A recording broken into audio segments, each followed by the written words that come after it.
Incoming transmission. Welcome to True Spies. Week by week, mission by mission, you'll hear the true stories behind the world's greatest espionage operations. You'll meet the people who navigate this secret world. What do they know? What are their skills? And what would you do in their position? This is True Spies. There was this ticking time bomb aspect to it where this could shut down electricity, could shut down water, it could shut down airports, it could cause explosions, and it could do that anywhere in the world. This is True Spies. Episode 33, Olympic Games.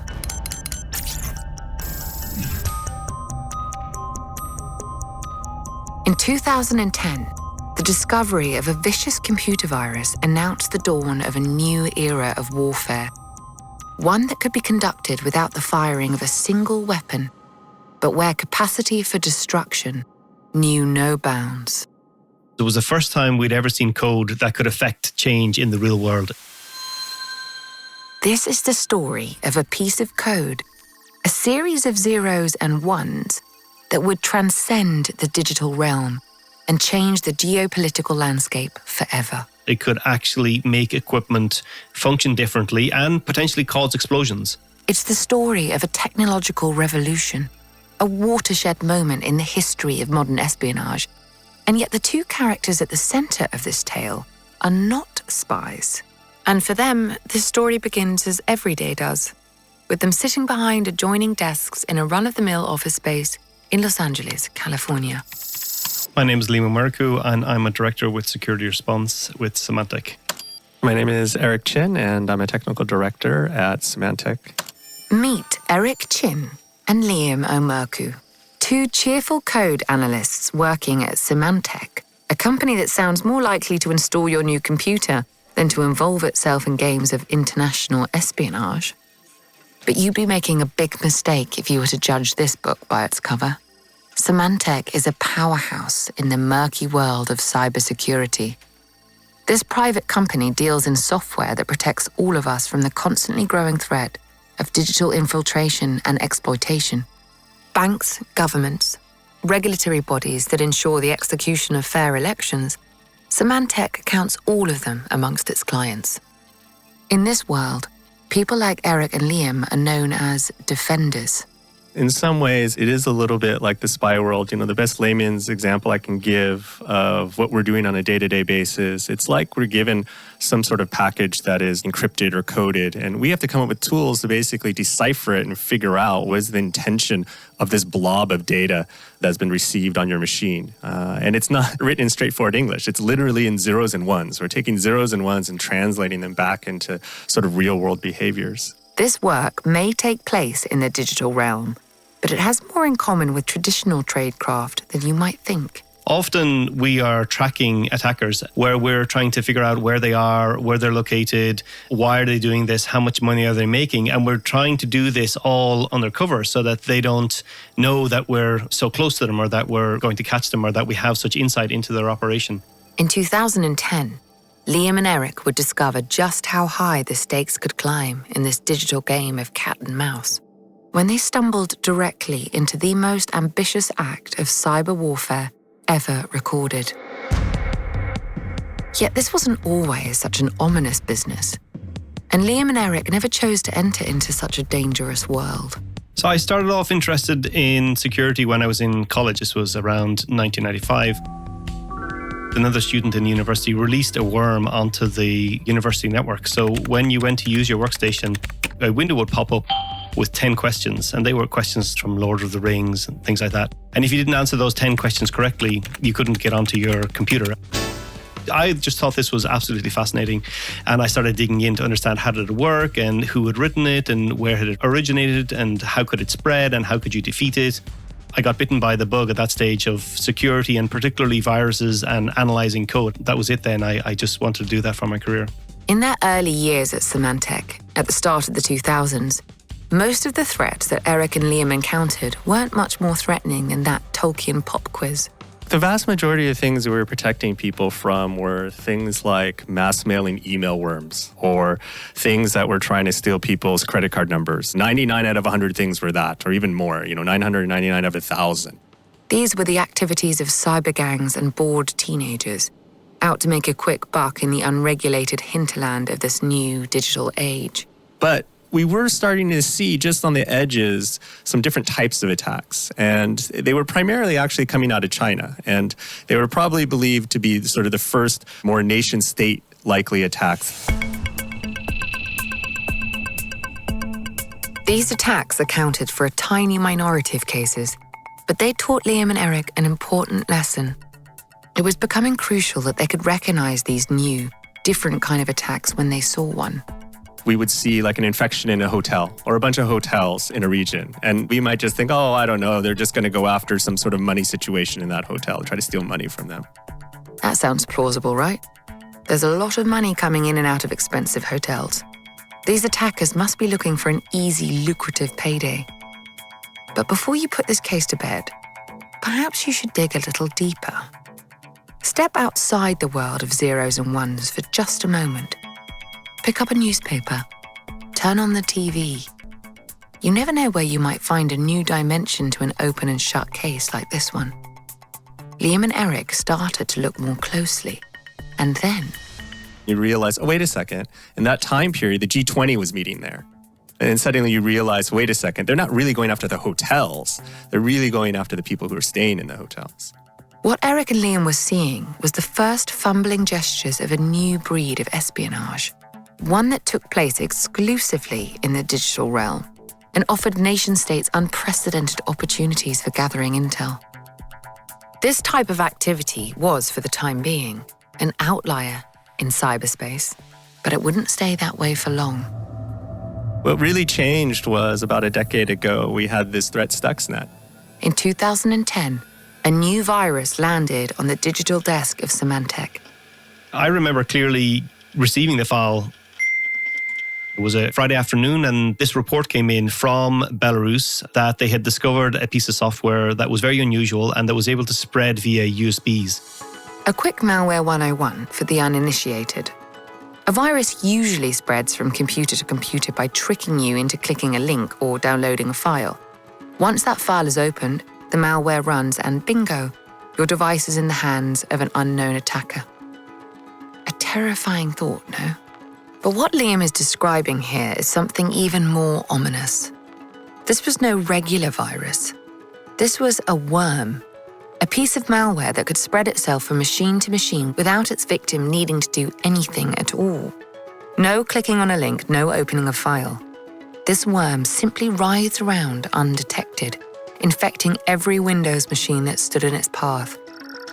And it looked like it could even spread via a USB key, one of those little drives you carry around on your keychain to store photos and files. This was not normal malware behavior.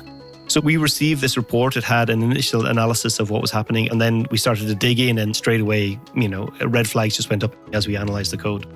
Eric and Liam spend all day, every day, looking at viruses. It takes something very special to capture their attention. This threat, which they dubbed Stuxnet, in reference to a couple of decipherable lines in its code, immediately piqued their interest. The average threat, to be honest, we don't even have to look at as humans. We have machines that can automate them and look at them, understand them, create protection for them automatically. We get in 1 million samples every day. Humans aren't looking at everything. And even the average threat that a human has to look at takes us 10, 20 minutes to look at, understand, create protection for, and then move on to the next thing.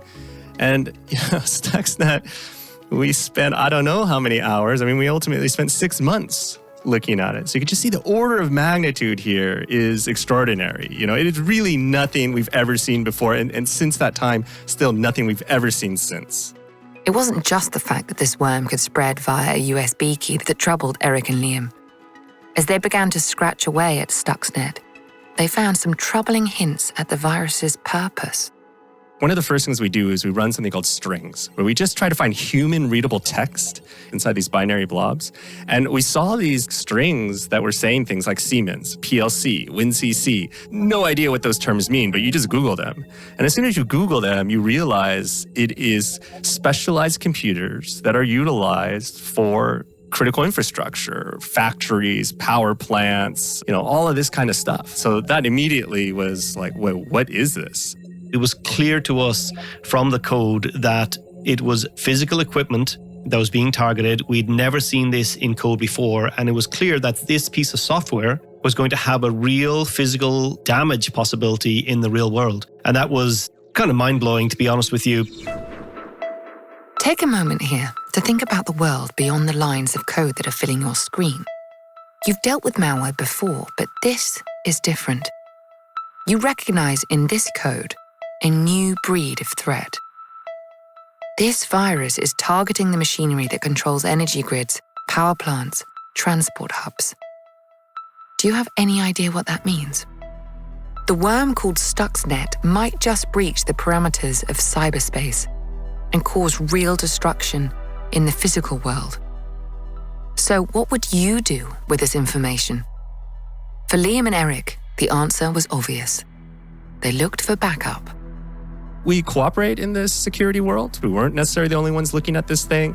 And everyone else sort of immediately just put it aside and thought, this is probably just some sort of espionage thing. They're trying to steal some documents about how some factory works to improve their process. At the other cybersecurity firms, Stuxnet had already been written off. Just another case of corporate espionage. If Liam and Eric wanted to carry on pulling at this thread, they had to be prepared to do it alone. We stuck with it, and ultimately, every single day, if not every single hour, there was something brand new that singularly by itself in this threat would have put this threat above and beyond anything we had seen. To understand the scale of some of those discoveries, you'll need to know more about the shadowy space that hackers move in. In essence, what a cyber attacker does is look for flaws in software, little portals created in error that can be exploited to gain entrance to a victim's machine. There are legions of defenders just like Liam and Eric, whose job it is to find these portals and close them, ensuring they can never be exploited again. But some of those flaws remain unknown and are therefore vulnerable for attack. A code built to attack one of these previously unregistered flaws is what's known as a zero-day exploit. You can get into someone's computer very easily using these 0 days because essentially nobody knows about them. You have a secret key to get onto anybody's machine. A zero-day exploit allows an attacker to stay one step ahead of a defender. It is an extremely valuable piece of code. It is not uncommon for a new zero-day exploit to change hands on the dark web for hundreds of thousands of dollars. It was extremely rare for Liam and Eric to come across even one new exploit in the course of their work. In that year, that whole year, there were only 12 found total in the whole threat landscape, and 4 of them turned out to be inside of Stuxnet. 4 zero-day exploits meant 4 opportunities to spread, infect, destroy, completely undetected. This was unprecedented. Never had so much value been invested into one single virus. It was becoming eminently clear to Eric and Liam that whoever had created Stuxnet had very deep pockets and a level of determination that far surpassed your run-of-the-mill cyber gang. It started to sink in that this was something that had some geopolitical associations and that was written likely by a government. It was pretty clear that we were stumbling onto something that we had never done before, and this was new territory, and that we really didn't know how things would turn out. And while they still didn't know who was behind this revolutionary new virus, Eric and Liam were beginning to get an idea of who its target might be.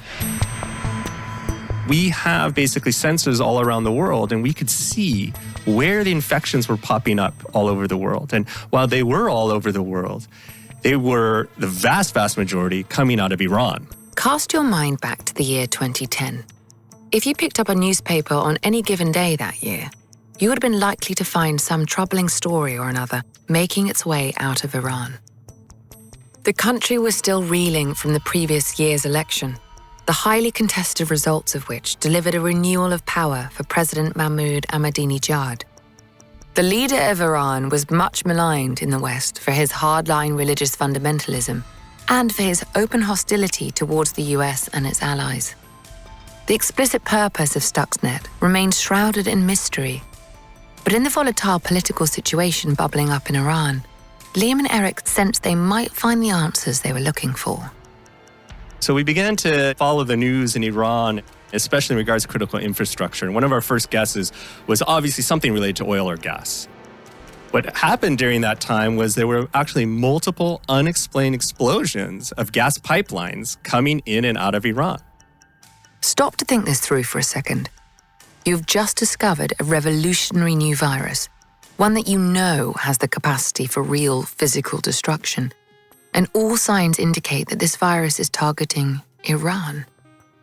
At the very same time, a series of unexplained explosions are devastating Iran's gas pipelines. It doesn't take a code breaker to put two and two together here now, does it? It was interesting analysing Stuxnet because it was the first time we'd ever seen code that could affect change in the real world. It could actually make equipment function differently and potentially cause explosions. So when we started looking at what was happening in Iran and we saw explosions on gas pipelines, that lined up with what we expected from our initial analysis of the code. And just because Stuxnet was targeting Iran, there were no guarantees its destruction could be contained by national borders. We didn't know that this code would only affect gas pipelines in Iran. We didn't know if it spread to nearby countries or if it spread to the US. Was it also going to cause explosions at facilities all around the world, in the US and UK, Germany? So there was a real pressure on us to get the analysis done and to understand what was really happening. The truth is, Liam and Eric's pipeline theory was still exactly that, a theory. And until they could definitively prove Stuxnet's purpose, they couldn't rest.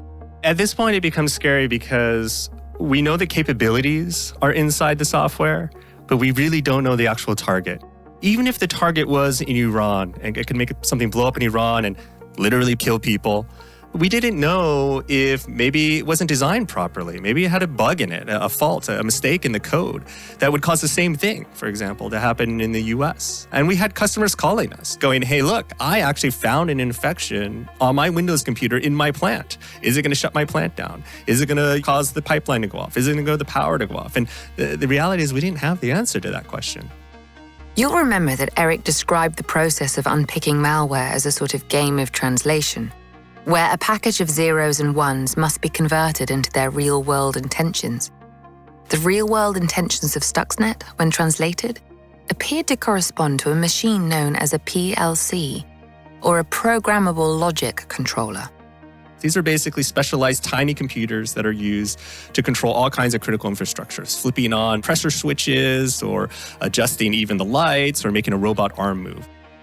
These tiny computers play a part in everything from air traffic control to the safe operation of amusement park rides.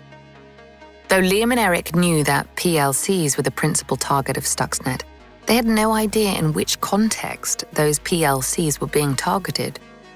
Did the architects of Stuxnet want to shut down the power grid?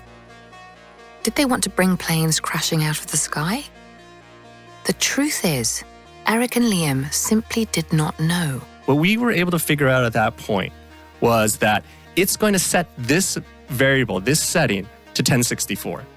But what does that mean? Does that mean the gas pressure is going to go to 1064? Does that mean a motor is going to spin up to 1064? We could see that then it flips these two things off. It sets them to 0. And then these other two things on. It sets those to 1. And then it waits a period of time. So we could map out all the code and exactly what it would do on a computer. But what that computer was connected to and what that real world effect was, we didn't know yet. As is so often the case in stories like these, their breakthrough, when it came, had as much to do with the winds of fortune as anything else. What happened was we were publishing all of our reports online every week. All the while that Liam and Eric were investigating Stuxnet, the virus was spreading to far corners of the world, cropping up in factories and warehouses. As part of their effort to keep their clients up to speed, Eric and Liam were releasing their findings on a weekly basis.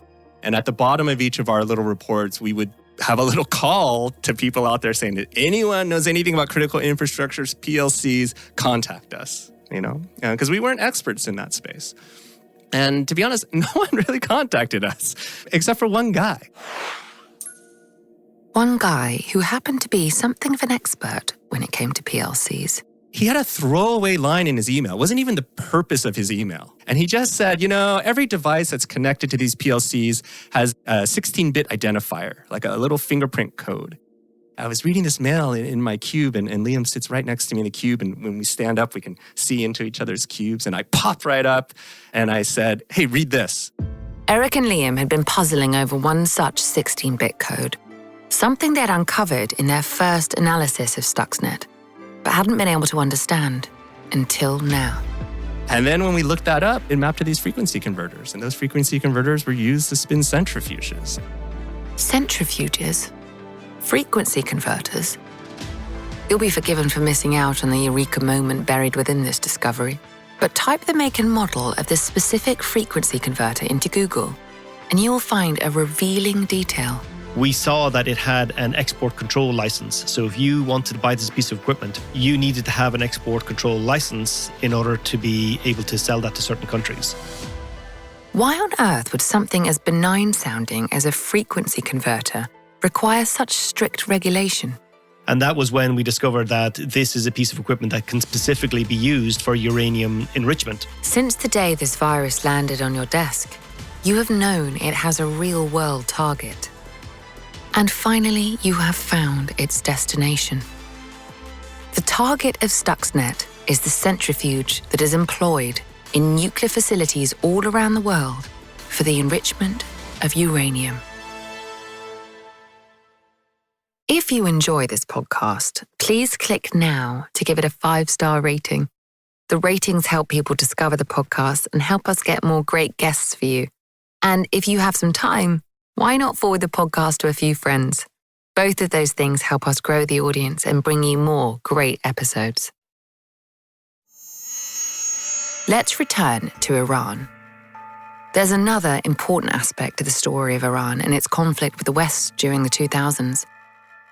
A large part of the reason that the US and its allies were so disgruntled by the prospect of another term for the Iranian president was because of his enthusiasm for and acceleration of Iran's nuclear program. Under Ahmadinejad, Iran was massively increasing its capacity for uranium enrichment. The ultimate goal, according to Iran's terrified critics in the West, was nuclear armament. Suddenly, it all began to click. We knew uranium enrichment is a very, very hot topic in Iran, and all governments trying to prevent that happening. It fitted in with the pieces that we had in the code. It fitted in with the political story. Talk about doing work that you never expected. The International Atomic Energy Association publishes manuals for inspectors of uranium enrichment facilities, and they tell the inspectors exactly what to look for. And by reading those documents, we were able to then reference the Stuxnet code, and we could see, okay, you need 168 of these centrifuges connected in an array. And oh, look here in the Stuxnet code, we have messages being sent to 168 devices. And we were able to go through the entire inspection document, and we could map out all of the equipment that we saw in the document back to the instructions that were being sent in Stuxnet, which was honestly just mind-blowing. Stuxnet was never targeting oil and gas pipelines. It was infiltrating Iran's nuclear weapons program. And that's not all. The same online training manual revealed the specific location that Stuxnet wanted to attack. Then we were able to actually not just narrow down to uranium centrifuge, but to specifically Natanz. Natanz was and is Iran's largest nuclear facility, the central headquarters of their operation to increase capacity for uranium enrichment. So this is the triumphant moment you've been waiting for, right? After countless hours spent scratching away at the dense layers of binary code, your search has led you to the heart of Iran's nuclear weapons program. You have uncovered the endgame of this virus. High fives and congratulations all round, surely. Or perhaps not. That breakthrough moment, for me, was a very scary moment. that solidified in my mind that this was a spy operation and that there was a lot of money and a lot of people and a lot of power behind this, and that we were, unbeknownst to ourselves up to this point, essentially meddling in that operation. And that made it very real for me. This is your wake-up call. Up to this point, you've been running on professional instinct. You're simply doing the job that you're paid to do. But have you stopped to think about the consequences of your discovery? Have you considered just how dangerous a game you've been playing? You should think this through before you take your next step. You know, the funny thing, there's obviously that moment, that oh my God moment, but there was no end to it. Even though you think that's the moment, that's not the moment. The moment then now is, now that I know it's Natanz, what is it doing? Does it just turn it off? What is it doing? Every time we pulled on one thread, there's a whole nother set of things to go figure out. Eric and Liam nearly had the full picture of Stuxnet's purpose, but they still didn't know what happened to these spinning centrifuges once they had been infected. We were able to get in touch with some centrifuge enrichment experts, and we told them what we saw happening. So they were able to paint the real-world picture for us of what would happen in that Natanz plant. And what would happen when Stuxnet triggered would be the centrifuges would basically spin up to 1400 hertz and basically go through something called a resonant frequency, where the vibrations would build on themselves at that speed such that the tubes would essentially spin so fast and vibrate so much that they would shatter. Boom. Utter devastation. You would have this domino effect. These arrays of centrifuges all standing up, and they would just domino. Pieces of aluminum would be flying across the room in shattered shards. You know, uranium gas leaking everywhere, and literally if there was someone in that room, you know, they likely would have died. This was sabotage. This was not espionage, but it was actually software trying to control equipment, trying to control the centrifuges and break the centrifuges. And that became very real for us because if they were willing to do sabotage, what else were they willing to do? The gruesome answer to that question came in the form of a news story, straight out of Iran. What experts call a precision kill. A nuclear scientist who was a key player in Iran's nuclear program killed in broad daylight. Eric and Liam were used to seeking out context in the news, but this particular story left them shaken to the core. These Iranian nuclear scientists were driving to work, for example, in their car, and these guys on these motorbikes would pull up very quickly and attach these magnetic sticky bombs to their car, and then they would blow up. And they literally kill them.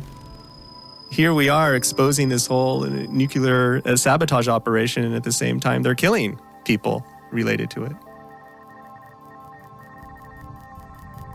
There were 5 such assassination attempts, 4 of them successful, between 2010 and 2012 in Iran. 4 expert scientists, integral to the development of Iran's nuclear program, neutralized on the most brutal terms possible. This was the other side to the Stuxnet coin, another version of the sabotage written in its code. These attacks made one detail horrifically clear to Liam and Eric. Whoever was behind Stuxnet, they were willing to go to extraordinary lengths to guarantee the success of their mission. You'll remember that Eric and Liam had been publishing the findings of their investigation online in real time. They had, to all intents and purposes, loudly declared their intention to uncover who was behind this virus, and in doing so, they now realized they had placed a target on their backs. So putting that together, a sabotage operation plus if the sabotage doesn't work, there's another plan for assassinations. That really upped the stakes for us. And it made us very worried, actually, about our own security and how much information we should release and what we should do with the knowledge that we had. You are very, very far out of your element here.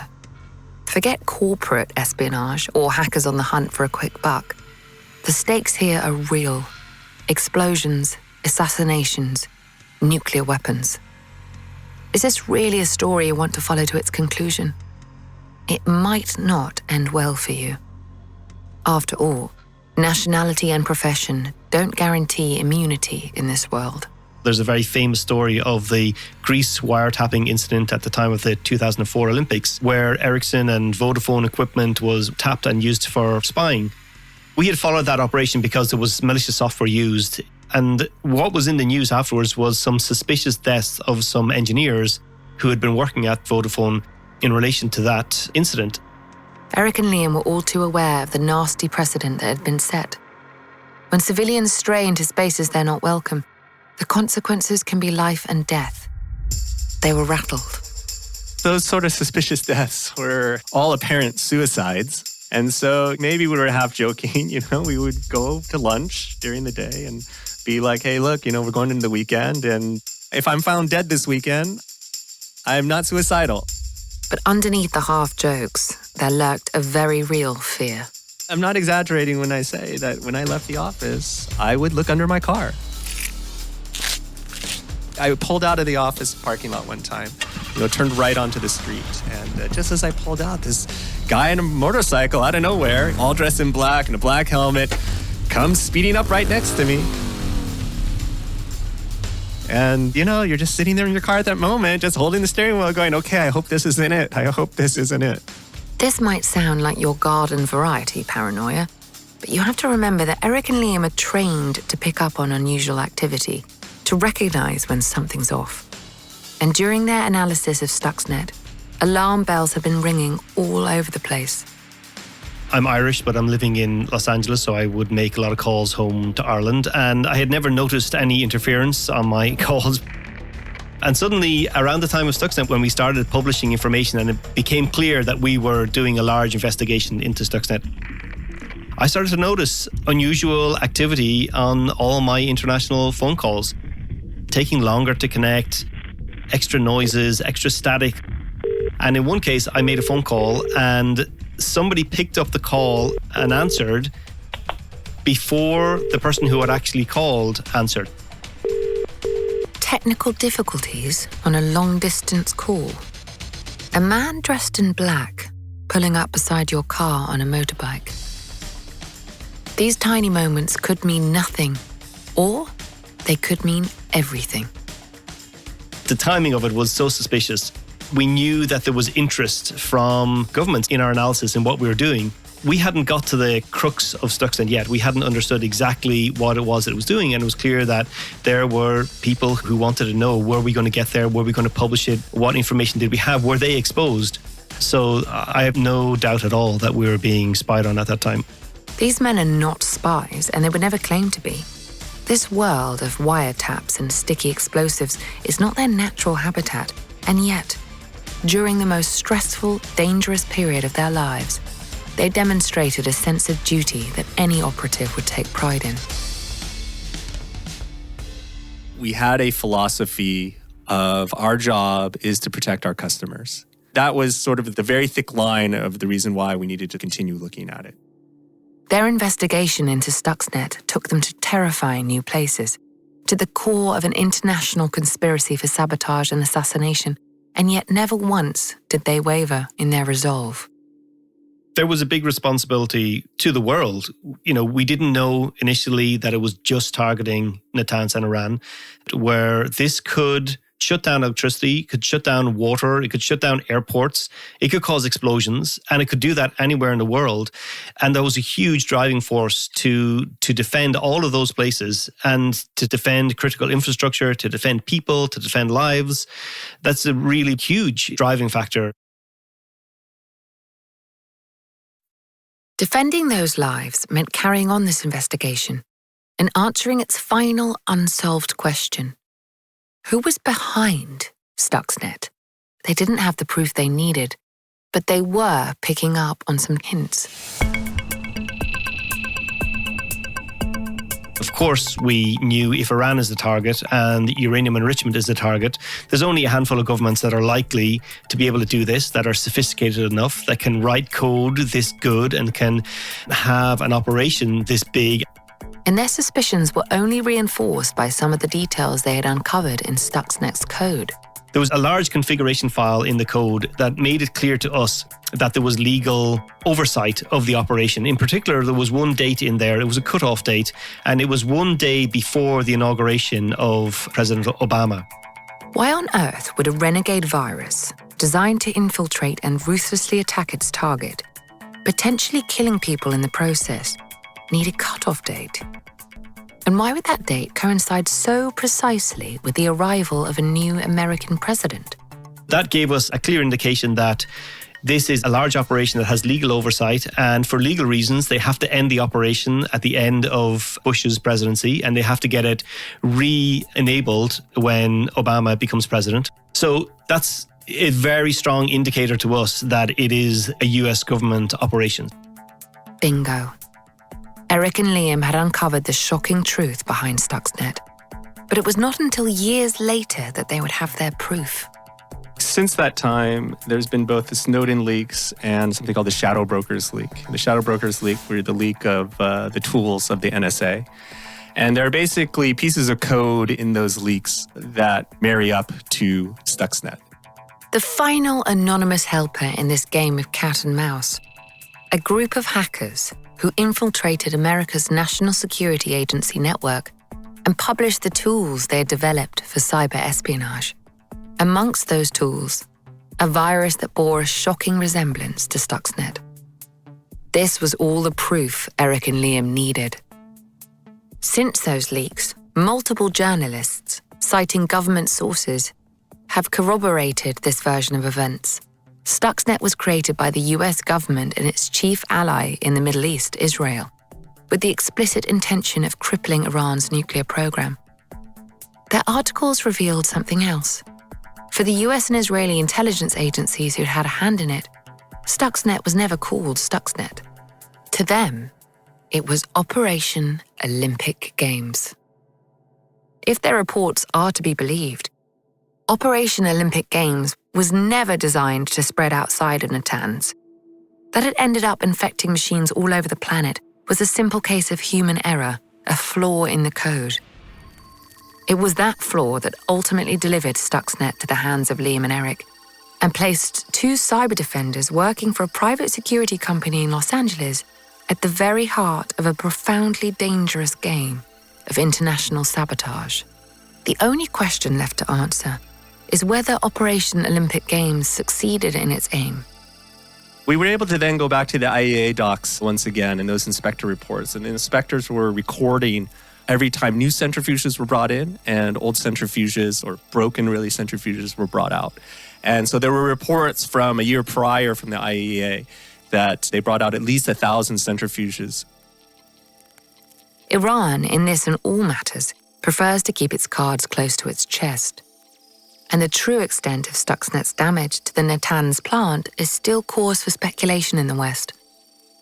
But this report revealed that at least 1,000 shattered centrifuges were removed from the nuclear facility in the year 2009. What this told Eric and Liam was that for at least a year before Stuxnet landed on their desks, this revolutionary virus had been wreaking havoc undetected in the plant. 1,000 broken centrifuges meant a significant dent in Iran's capacity for uranium enrichment and a knockback on their timeline for achieving nuclear armament. The worm called Stuxnet had, for the time being at least, crippled the nuclear capacity of one of the US's greatest enemies. In other words, Stuxnet had been a triumph for its architects. But now, thanks to Eric and Liam's investigation, it had also been exposed. Surely, now that the US government had been all but caught with a smoking gun in their hands, they would have to retire this piece of code. We expected that the attackers would go away and we would never see these attackers again. And we were completely shocked. My jaw dropped when a year later we saw the same type of code being used in another threat. And for us, it just reinforced the fact that we're dealing with some very sophisticated attackers who don't particularly care that they've been outed and are just going to continue their operations. And then, of course, we saw another attack, another operation that had similar code, and another, and we realized that they weren't going away. If there is a moment where you might allow yourself to take a breath, perhaps this is it. The US government has followed your investigation closely, has charted your progress as you edge closer and closer to the shocking revelation at its core. It has held you between its fingers and wondered whether to squeeze. But ultimately, the architects of this sabotage did not care that they had been outed. With Stuxnet, they'd made the opening play in a new age of cyber warfare, and neither they nor their enemies elsewhere saw reason to stop now. Stuxnet was a watershed moment insofar as before Stuxnet, we were not tracking any known government operations. And now we track hundreds. It opened Pandora's box. Everybody saw that not only can you do this, you can use it for espionage, you can use it for sabotage. Here's the blueprints of how you do it. And that allowed governments all over the world to start their own programs and to realize the power of what it is that they could do just with code. If you think about how much money and effort it takes to build a nuclear missile, which is maybe the ultimate in security offense for a nation state. But in today's world, you could maybe have some similar effects by mounting a cyber offensive campaign where you get, 5 people out of college, you get them to write some digital 01s and 0 code and be able to turn the lights off in a country without having to launch any missiles or infantry or anything. So it became very obvious to us that all kinds of nation states were going to be launching cyber offensive campaigns. There's a before Stuxnet and an after Stuxnet. Once its potential for damage had been revealed, it could not be unseen. And before long, digital sabotage became just another everyday aspect of Eric and Liam's work. Russia turned off the power in the Ukraine twice now in the middle of winter. We saw Russian actors on U.S. critical infrastructure, literally at the control panel of a power station, where they could have literally flipped the switch. They were taking screenshots. We were able to intercept those screenshots and see the control panel, and they had the mouse control to flip things on and off. So these attacks continue, and the stakes are much, much higher now.